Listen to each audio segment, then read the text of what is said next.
शरद पवार यांच्या राष्ट्रवादीचे नेते तथा प्रवक्ते गेल्या काही दिवसांपासून चांगले चर्चेत आले आहेत। वारकरी संप्रदायात घुसखोरी झालेली आहे असं म्हणत विकास लवांडे यांनी काही दिवसांपूर्वी वारकरी संप्रदायाची यादी प्रसिद्ध केली होती। त्यामुळेच त्यांच्यावर काही दिवसांपूर्वी शाई फेक देखील करण्यात आली होती।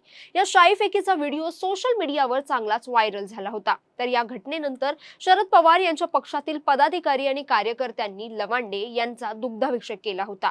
दरम्यान हे प्रकरण मागे पडलेलं असतानाच आता लवांडे यांना वाघोली पोलिसांनी अटक केली आहे। त्यांच्यावर अटकेची कारवाई नेमकी का करण्यात आली आहे याचं नेमकं कारण अद्याप समोर आलेलं नाहीये। वारकरी संप्रदायाबद्दल केलेल्या विधानामुळे वाघोली पोलीस ठाण्यात लवांडे यांच्या विरोधात तक्रार दाखल करण्यात आली होती।